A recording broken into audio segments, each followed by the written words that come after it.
2021年12月15日，王力宏在社交媒體上官宣離婚，短短8個字。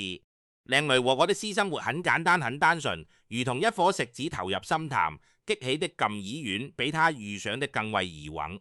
2天後嘅深夜，12月17日晚11時，一直沉默的李靚蕾突然在微博與 Instagram 同步發布一篇5000字長文，洋洋刊零9頁，邏輯清晰，指控如刀。婚內出軌、招妓嫖娼、冷暴力轉移財產、催生3胎、精神操控，他用克制卻狠厲嘅筆觸寫道：寫這封信是我做過最困難嘅決定，人生真係很不容易。一夜之間，我個被貼上優質偶像標人30年嘅男人，從神壇跌落。英菲尼迪江官宣代言36小時便火速解約，讀書郎周大生等10餘家品牌緊急切割，損失超疑雲，所有演藝工作全面停擺。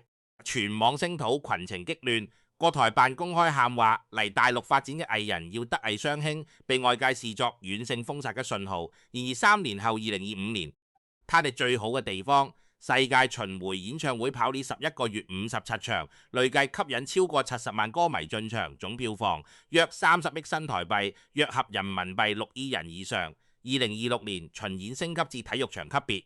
50歲嘅他在舞台上衰倒，縫了39針，依然堅持完成3小時全開幕演出。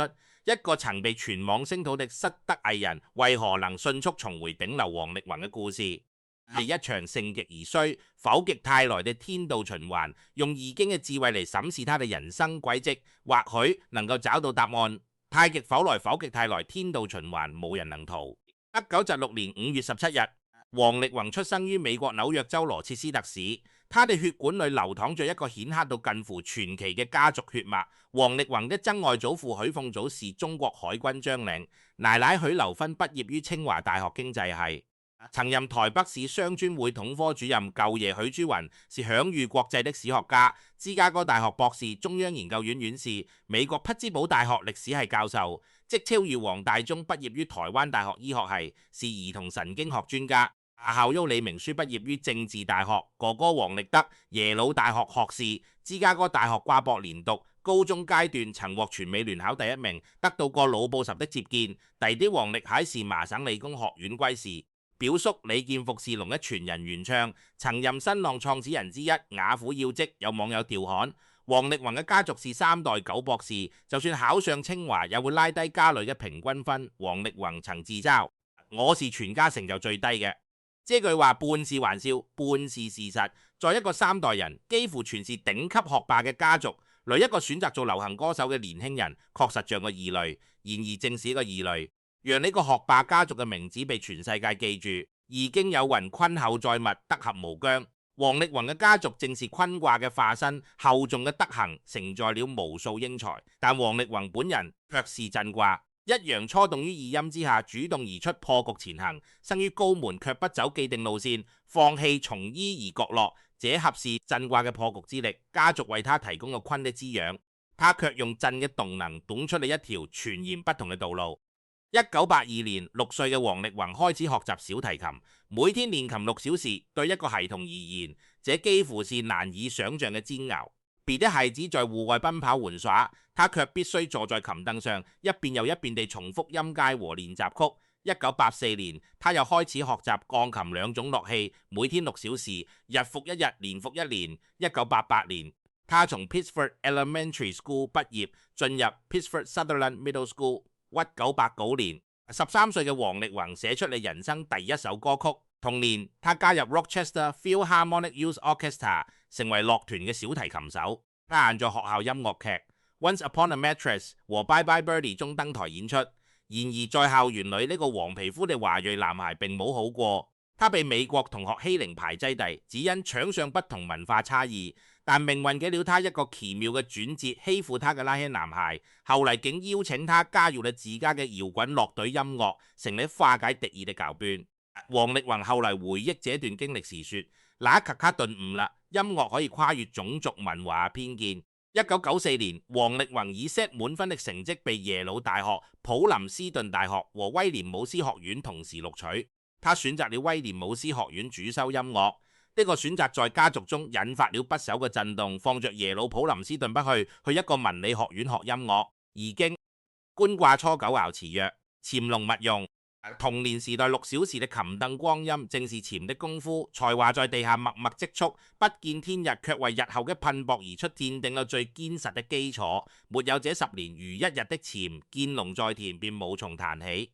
做威廉姆斯學院，王力宏接受咗系統嘅古典音樂訓練，但他很快發現自己嘅興趣遠不止於古典 R&B、搖滾、爵士、嘻哈，每一種音樂都在召喚他。從威廉姆斯學院刮篤學士學位後，他進入伯克利音樂學院深造，刮篤雙學位乖事。2016年，他刮篤威廉姆斯學院榮譽博士學位，同年伯克利音樂學院也授予他榮譽博士學位。一個流行歌手曲篤2所世界頂級音樂學府嘅榮譽博士學位，這在華語樂壇是絕無僅有的。但王力宏嘅學霸之路並未止步於校園，他的學習更多地在錄音棚、在舞台上、在每一次創作中完成。他擅長10多種樂器，小提琴、鋼琴、爵士鼓、長笛等樣樣精通作詞譜曲。同樣精通這種全能型嘅音樂素養，在華語樂壇同樣罕見。易經云：天行健，君子以自強不息。王力宏嘅成長軌跡完美檢釋了這句古訓。從6歲琴凳上嘅潛龍到威廉姆斯和伯克利嘅學術精進，他始終在以自強不息嘅方式打磨自己嘅才華。1995年，王力宏回台灣探親，一個偶然嘅機會，他被星探發掘。表叔李建復正是嗰個在弟弟婚禮上抱着吉他自彈自唱，讓年幼嘅王力宏第一次感受到音樂魅力嘅人，將他推薦給了福茂唱片，發行首張專輯《情敵貝多芬》。公司給他嘅定位是深情王子，一個乾淨斯文會唱歌嘅學霸男孩。專輯銷量平平，沒有激起太大水花。隨後他又發行了2張專輯，市場反應依然不溫不火。一個名校畢業嘅音樂高材生在流行樂壇似乎找不到自己嘅位置。那段時光，王力宏經歷着所有新人都會經歷嘅迷茫，有才華卻不知如何安放。易經占卦初九曰：潛龍勿用。才華初顯卻未預其時。王力宏此時的狀態正是潛龍，龍在森林，雖有騰飛之姿，卻仍在等待時機。1998年，王力宏轉投索尼音樂，這次轉會是他音樂生涯嘅第一個轉折點，終於獲得了創作上嘅自由。同年8月21日，第5張個人專輯《公轉自傳》發行，這張專輯嘅名字暗含深意，唱片公司希望佢跨出台灣，走向香港、大陸等海外版圖。係從選歌填詞、譜曲編曲、配唱到封套攝影、音樂錄影帶嘅拍攝，王力宏都親自參與。他在這張專輯中創作了5首半歌曲，首次突破語言限制，填寫2首中文詞，發展出獨特的宏派唱腔。錄製期間，王力宏經常以錄音室為家，一天睡到2-3個小時，一首歌最高紀錄重唱重編3次，從流行轉到 jazz， 最後又轉到 R&B 大 rock。他甚至同時訂下3間錄音室。一支配唱，一間編曲，一間混音，這種近乎偏執的完美主義，讓《公轉自傳》成為一張劃時代嘅專輯。音樂融合了 R&B、抒情、搖滾、爵士等元素，包含華麗的單口、7部合聲與弦樂、4重奏編排，首周銷量突破10萬張。1999年第10屆金曲獎頒獎典禮上，22歲嘅王力宏憑借《公轉自傳》獲得最佳國語男演唱人與最佳專輯製作人2項大獎。他是金曲獎史上最年輕嘅雙料得主。同年，《公轉自傳》還獲評98年度10大唱片獎與10大歌曲獎。2001年專輯唯一橫空出世，同名主打歌成為華語情歌的經典之作，傳唱至今。易經觀卦92曰：見龍在田。利劍大人從潛龍勿用到見龍在田，王力宏的才華終於被看見。金曲獎的雙料獎項正是利劍大人的印證。他遇到了賞識他嘅人，索尼音樂金曲獎評委，也遇到了屬於他的時代。2004年，王力宏憑藉專輯《不可思議》獲得第15屆台灣金曲獎最佳唱片製作人獎。但係真正讓他登上華語樂壇島峰的，係同年發行嘅專輯《心中嘅日月》。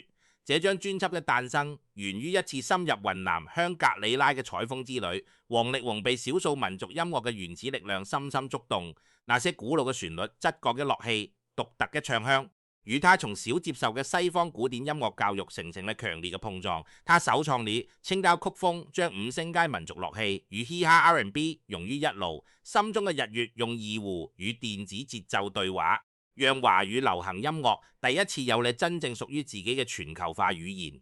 2005年12月30日，青交第2輯《蓋世英雄》發行。這張專輯的創作靈感源於王力宏15歲時觀看電影《霸王別姬》的經歷。他在編曲中換用丹尼梆子等京劇樂器，邀請電影《霸王別姬》的京劇配唱名家李岩演繹4句藏頭詩道白。歐陽靖負責英文及粵語說唱部分嘅創作與演唱蓋世英雄，融合京劇嘻哈說唱與西方節奏藍調。2006年，王力宏憑這張專輯第二次捧回金曲獎最佳國語男歌手獎，先人和洛杉磯時報封他為華語流行音樂之王。王力宏讓華流站上了世界舞台，已經肩掛95躍，飛龍在天利見大人，這是肩掛嘅最高境界，光華萬丈。清道時期嘅王力宏正是飛龍在天，他哋音樂既感根於中國文化，五聲音階、京劇民族樂器，又胸懷世界 A&B 嘻哈電子。這正是易經和卦的智慧，中西合璧，剛柔並濟，和而不同。2000年，王力宏以動作電影《雷霆戰警》涉足影壇。對於一個當紅歌手來作跨界演戲，似乎不是順理成章嘅事。但王力宏嘅銀幕之路遠不如下嘅音樂之路平坦。2007年，他參演李安導演嘅劇情片《色戒》，在片中飾演鄧裕文，一個熱血理想主義卻又懦弱嘅愛國青年。然而，呢個角色並冇過給他帶來好評。有觀眾回憶，王力宏在《色戒》裏一說台詞，全電影院都會空笑。他的表演被批評為演技界人物塑造坑。對於一個習慣啦，在音樂領域游刃有餘嘅天才來說，這種挫敗感是巨大嘅。但王力宏沒有退縮。2010年，他自編自導自演愛情電影《戀愛通告》，雖然票房尚可，但口碑依然平平。真正嘅轉機出現在2018年。2018年，王力宏參演電影《無問西東》，飾演沈光耀，一個出身名門嘅富家子弟，在國家危難之際，毅然選擇成為一名飛行員，保家衛國。呢個角色幾乎是為王力宏量身定做嘅。沈光耀自帶高光，和王力宏多年來營造嘅完美人設高度重合，文武全才，十項全能，出身名門卻心繫家國，這和王力宏本人嘅氣質非常接近。有評論說，沈光耀這角色是富家子，跟他本人氣質非常接近，比鄧裕文適合他多啦。無問西東讓觀眾看到你一個不一樣嘅他，唔似嗰個在舞台上光芒四射嘅蓋世英雄，而係一個有血有肉、有理想有擔當嘅青年。他在片中嘅表演被讚為重影最佳演出。易經離卦曰：明兩作，離大人以繼明照於四方。離為火，為光明，為文明。藝術追求正是離卦嘅象徵，以文明之光照耀四方。王力宏在音樂和電影兩個領域嘅探索，正是繼明照於四方，用唔同嘅藝術形式傳遞同一種文明嘅光芒。儘管電影之路不如音樂順利，但係從未停止探索。家世顯赫、學歷頂尖、才華橫溢、顏值出眾，王力宏幾乎集齊了所有優質偶像嘅要素。在很長一段時間裏，他是華人娛樂圈完美嘅代名詞。但龍文道曾說：藝術家真的不一定是什麼後人，你可以欣賞他的藝術，但不要錯把他當成聖人。這句話放在王力宏身上格外意味深長。一個人設越完美嘅偶像，其背後隱藏嘅問題可能越大，因為完美本身就是一種不自然嘅，需要耗費大量精力嚟維持嘅狀態。王力宏維持呢個完美形象維持咗近30年。在王力宏與李靚蕾結婚之前，他哋感情生活一直是媒體追逐嘅焦點。他先後與席惠美、阿妹李玟、舒淇、湯唯、阿 Lin 等人傳過書文。其中最廣為人知嘅就是與張惠妹和舒淇嘅兩段感情。與張惠妹的書文始於20年，王力宏為張惠妹創作愛永遠勿會消失，兩人因此結緣。2001年，他們被拍到與好友聚會後在路邊甜蜜擁抱嘅畫面，戀情疑似曝光，勿如此。王力宏還曾被拍到現身張惠妹豪宅。兩人在紅毯上大方牽手，在演唱會舞台上親密互動，即便兩人均未公開承認過這段戀情，但他們戀愛似乎已經是公開嘅秘密。與舒淇的緘聞則始於2006年，兩人合作拍攝第一個清晨 ，MV 傳出緘聞，當時被指係儀品挑選中介，有網友曾在東京逛街時目睹兩人一齊買戒指。然而這兩段感情最終都因王力宏媽媽的反對而告吹。據傳王媽媽覺得張惠妹與舒淇的學歷與王力宏不相配。王力宏還曾與淡出影劇圈嘅 F 奶女星維多利亞、小模特有韻等人傳過禍聞。此外，他嘅初戀白小姐也是他當年寫《Forever Love》嘅女主角。而且婚前秀聞在王力宏與李靚蕾結婚後逐漸淡出公眾視野，但係2012年嘅一項風波卻將王力宏嘅私生活推向了另一個維度。2014年央視春晚，王力宏與鋼琴家李雲迪同台合作《金蛇狂舞》，兩位才華橫溢的音樂才子鬥琴的一幕，被視為當晚最大亮點。這次合作之後，兩人嘅互動越嚟越頻繁。2014年4月，王力宏在幣京跳槽演唱會邀請李雲迪擔任嘉賓。9月，王力宏在香港紅館開唱，李雲迪再次現身合奏《金蛇狂舞》並開口獻唱，兩人還被拍到一齊去張惠妹嘅夜店，一齊吃感恩節大餐。落遊歸根，這首歌被網友戲稱為兩人嘅定情曲，熱心的網友甚至建立了宏迪霸粉絲會。2013年春晚，李雲迪與劉金貢獻你找力宏的梗，被網友認定宏迪 CP 成真。當時李雲迪跟王力宏嘅素聞傳得正盛，王力宏多次解釋，還讓李雲迪一係發文否認，但效果並不明顯。面對鋪天蓋地的斷背情傳聞，王力宏緊急演調，強調自己是異性戀。但係論嘅風向已經形成，難以逆轉。多年後回顧這段往事，有網友分析認為，宏迪很早就蓋棺定論咯吧，假嘅。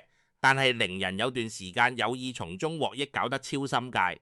也有觀點認為是李雲迪單方面賣腐，但無論如何，宏迪 CP 成為了王力宏職業生涯中一個無法繞開嘅注腳。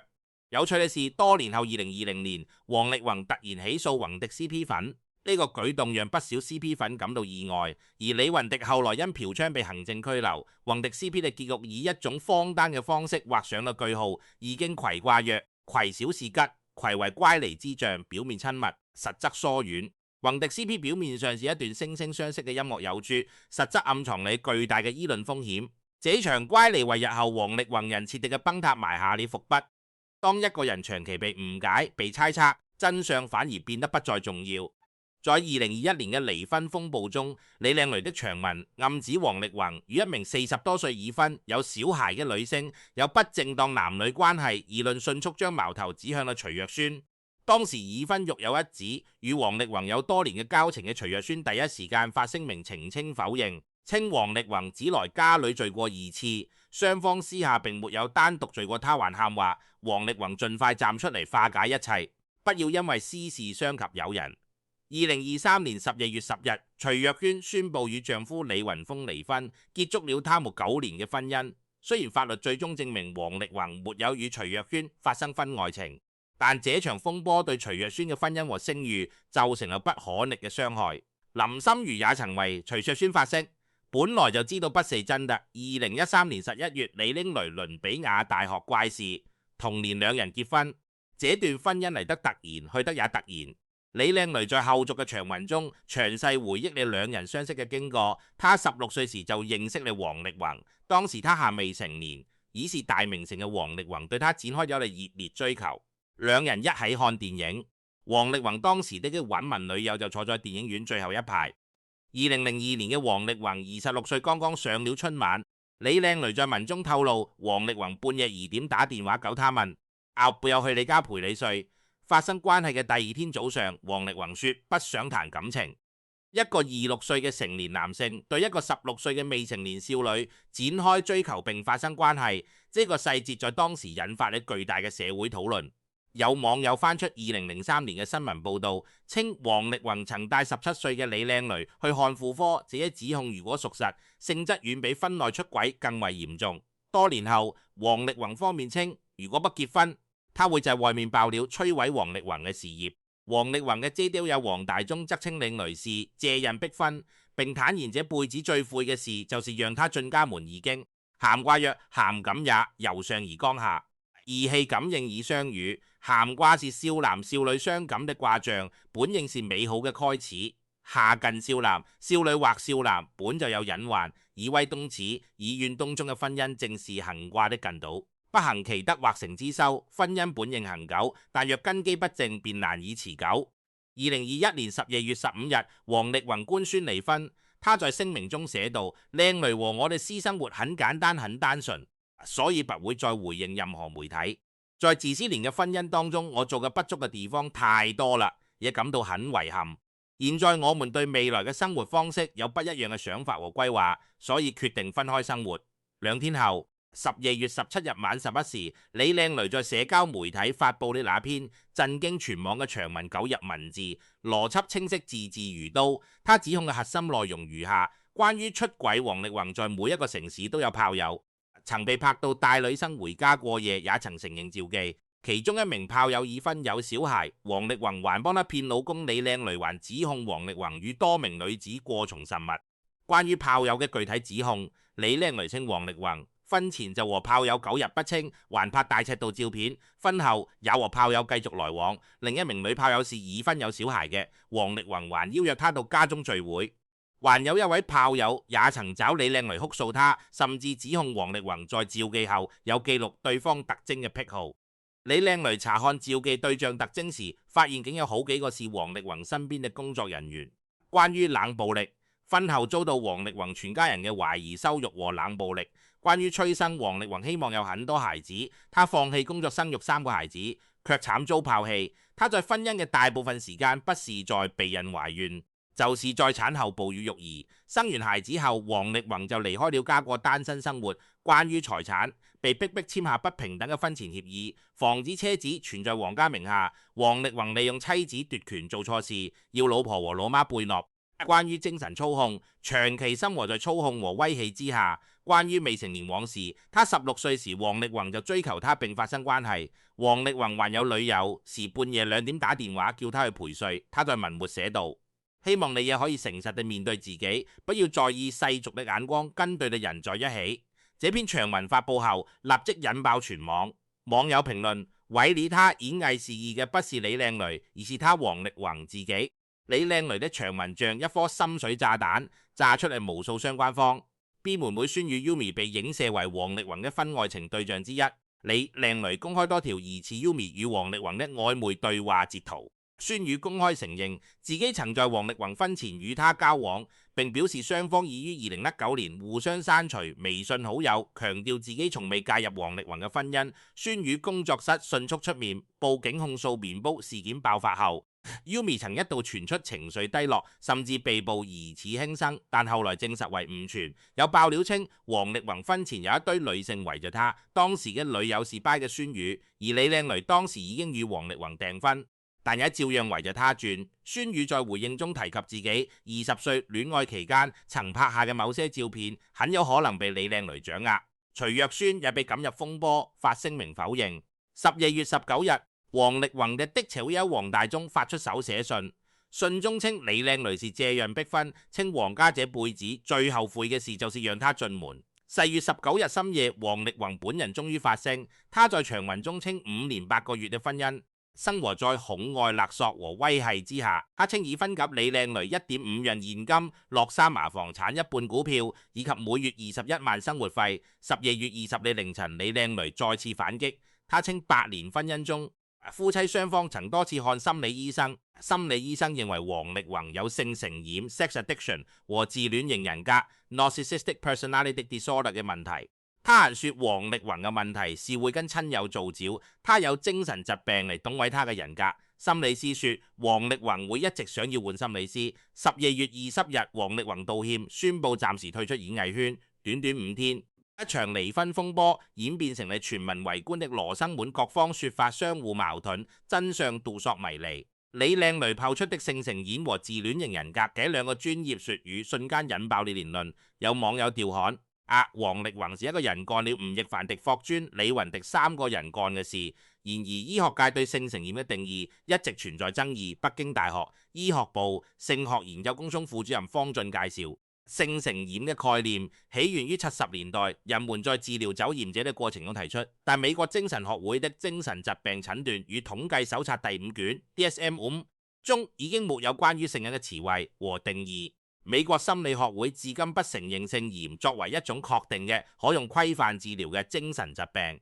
中國性學會副會長彭曉系指出，此前提到嘅成嫌性疾病，比如酒精性成嫌、吸毒成嫌等，這啲都係有標準嘅，係對某一個物質產生病理性依賴才叫成嫌，會影響一個人正常嘅生活。但係性成嫌是否為一個真實存在嘅疾病，全世界性學家們有長達10多年嘅爭議。換言之，性成嫌在醫學上並未被正式認定為一種精神疾病。李靚蕾炮出嘅呢個標雲，更多係言論戰嘅工具，而非確信嘅醫學診斷。在離婚風波期間，網絡上還流傳出更離譜嘅傳聞。有台媒爆料稱，王力宏與范連琪、陳建州、徐若瑄四人運動並曬出所謂的8分鐘大尺度私密視頻，還強調爆料來源是李靚蕾。2023年7月15日，王力宏工作室發表聲明，表示網傳王力宏與他人四人運動等言論均係謠言，已委託律師處理被訴工作，堅決對網絡造狗、惡意抹黑行為零容忍。議論場上，李靚蕾一度佔據了絕對嘅優勢。雷神之鏽嘅標印刷爆社交媒體，王力宏幾乎被射死，但法律嘅天平卻急出與輿論截然不同嘅結果。2022年，數屬文件流出，王力宏提交11份證據，而李靚蕾方面缺乏實質證據。李靚蕾因不執行法院裁決，被控藐視法庭。2023年7月，紐約法院作出判決，李靚蕾提出嘅出軌、家族羞辱兩項核心指控均未被採信。他要求嘅離餐100萬美元精神賠償被拒回，法院並未認定王力宏在婚姻中有任何過錯。與此同時，王力宏起訴嘅3起名譽權官司全部勝訴，北京法院終審認定李靚蕾提交嘅部分證據涉嫌偽造。判決書裏證據不足4個字，揭開了這場離婚大戰的 B 面真相。當初被網友瘋傳的招妓記錄，實為惡意剪輯的聚會視頻。所謂轉移財產，是夫妻共同簽署嘅理財方案。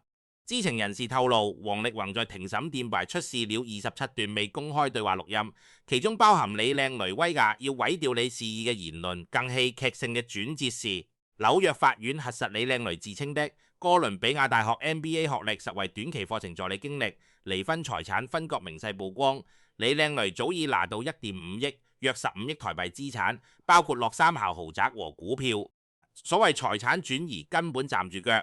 2024年底，台北家事判決出爐，李靚蕾獲得信義區吳江豪宅和3孩領養權，王力宏每月支付21萬新台幣領養費。但即使到了2026年，兩人嘅探視權糾紛仍未平息。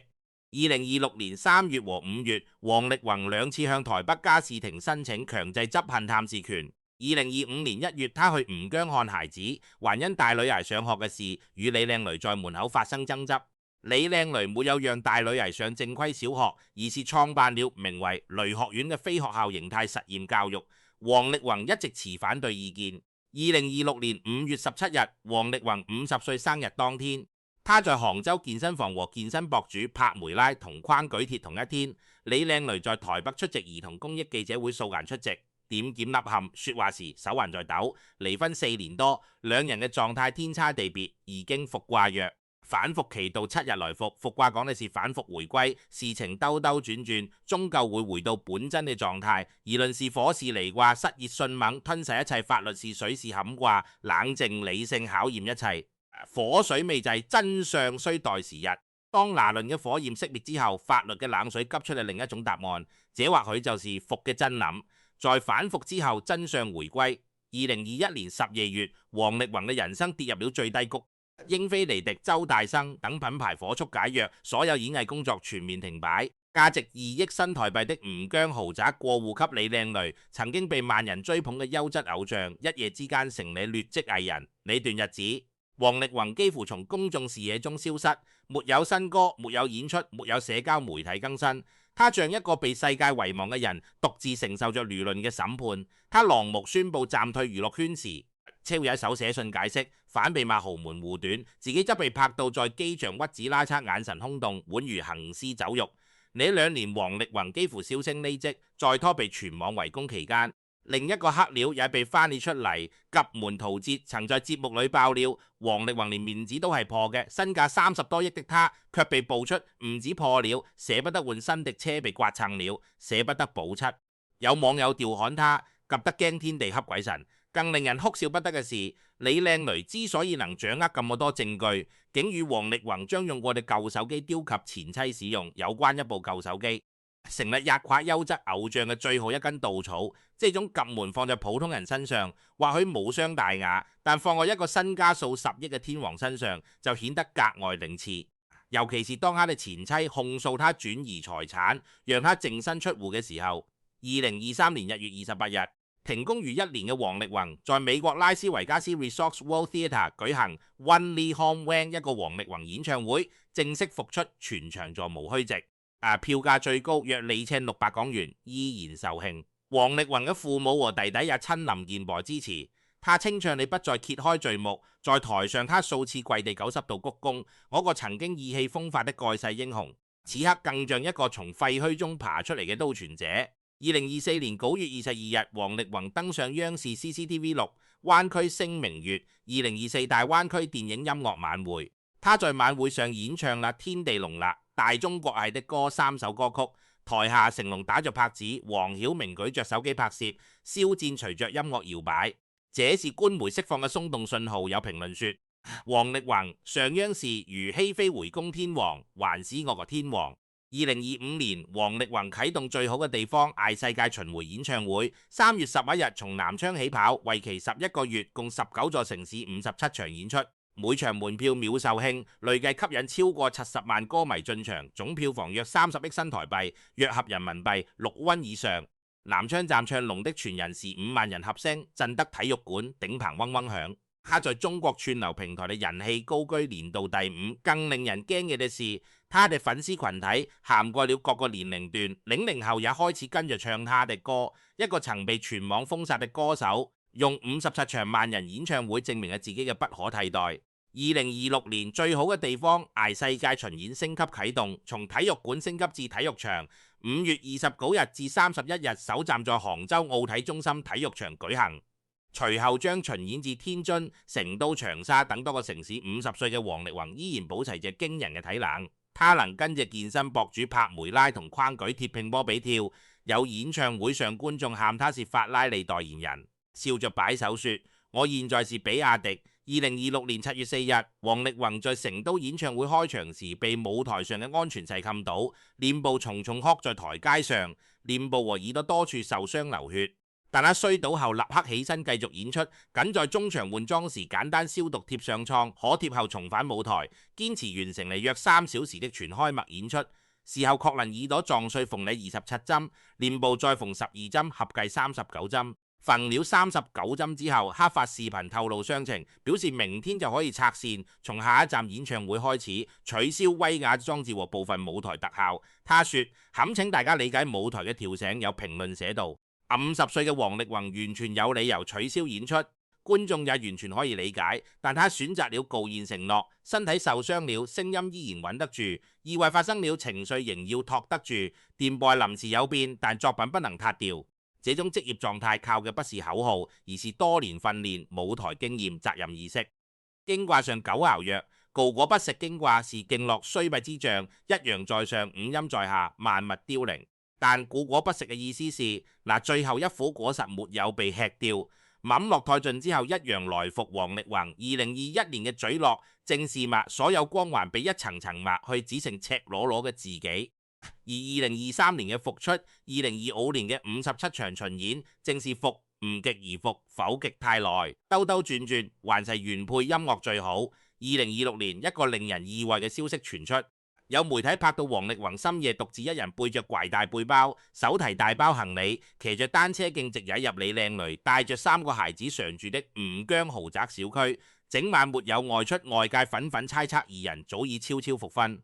早前李靚蕾曾多次拒絕王力宏上門探望孩子，甚至一度閉門不見。可近期風向悄然生變，有鄰居偶遇王力宏不帶助理，孤身拎着兒童禮盒登門，在屋內停留近3小時。知情鄰居透露，王力宏索性搬到你舊宅隔壁流動居住，日常方便照料孩子。有網友扒出細節，當初離婚官司早已走完法定流程，可兩人始終沒有對外徹底切割，親子認定。王力宏一直足額支付高額領養費，承擔3個孩子全部教育與生活開支。漫長嘅矛盾過後，為了孩子，兩人慢慢放下了過往恩怨。消息發酵後，網友觀點兩極分化，一部分網友感慨兜兜轉轉還是原配最好，也有大批網友保持理性，認為只是為方便共同育兒而和解，並非復婚。目前雙方經紀團隊均未針對復婚傳聞做出正面回應，只表示兩人始終以孩子為重，保持理性友好嘅共同領養模式。王力宏嘅經歷提出一個看似矛盾嘅問題：一個被前妻公開指控出軌、招妓、精神操控嘅藝人，為何能在短短2-3年內重回龍峰？答案或許可以從以下幾個層面嚟理解。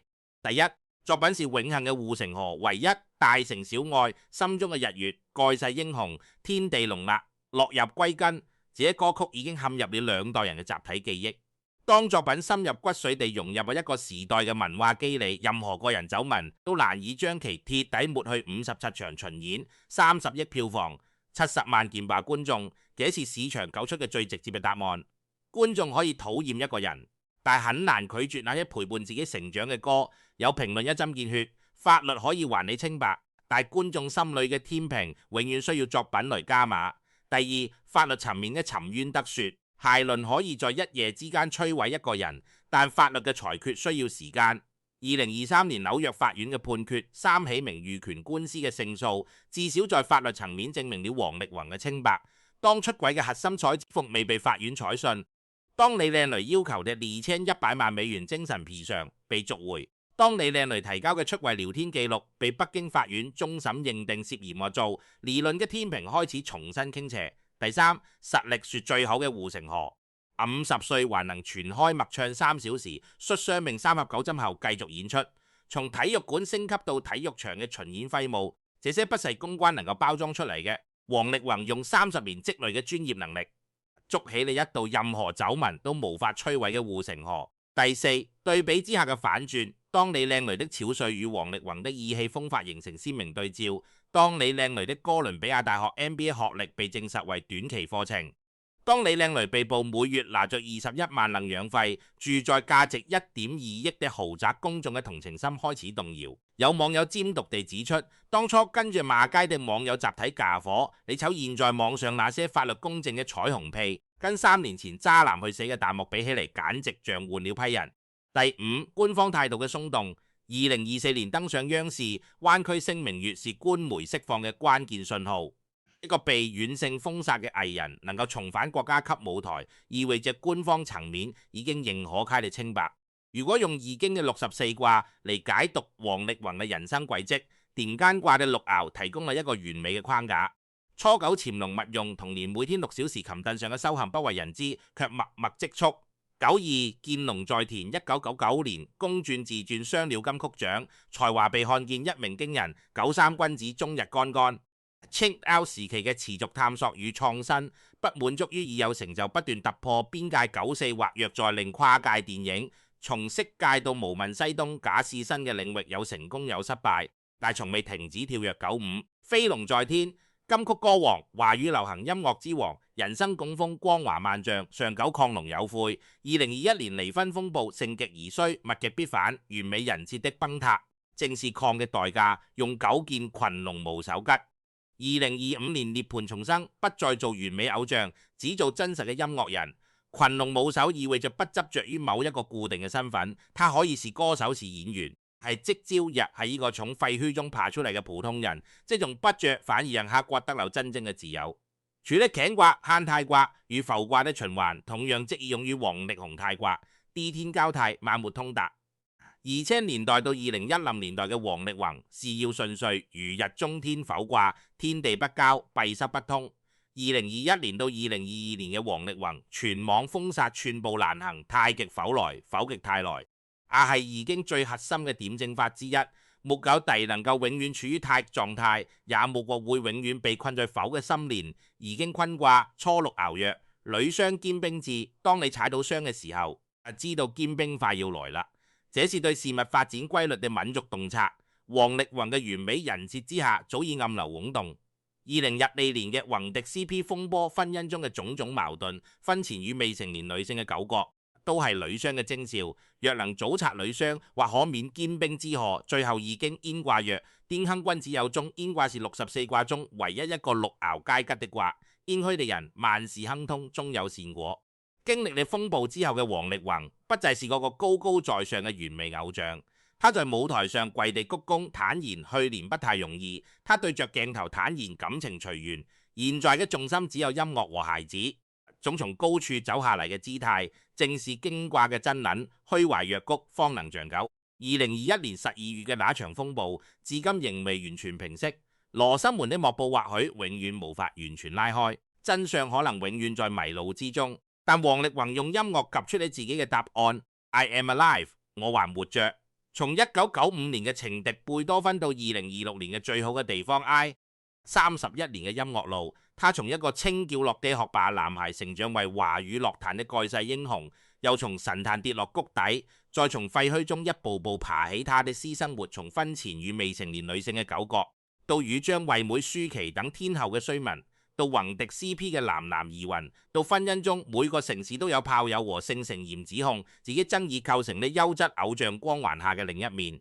而法律嘅裁決、市場嘅選擇、時間嘅流逝，又急出咗另一套默示，已經最後一卦是未濟，事未完成，仍在路上。王力宏嘅故事也遠未結束，2026年嘅體育場巡演還在繼續，新嘅音樂作品還在創作，與你靚女的探視權禁分還在持續人生這場大戲，不到最後一刻第一步知道結局。對於觀眾而言，王力宏嘅故事或許提供一個重要嘅啟示：欣賞藝術不必神話藝人。正如點運動所說，藝術家真的不一定是什麼豪人，你可以欣賞他的藝術，但不要錯把他當成聖人。王力宏從來不是聖人，他只是個有才華、有缺陷、會跌倒又會爬起的人。他的音樂陪伴了幾代人嘅青春，他嘅爭議也成為一個時代嘅注腳。蓋世英雄或許只係一個舞台上嘅幻影，但嗰個從廢墟中爬出嚟，縫了39針，依然堅持唱完3小時嘅50歲男人，或許比蓋世英雄更真實、更有力量。吾極而復，否極泰來，這就是王力宏嘅人生，也是已經告訴我們嘅天道。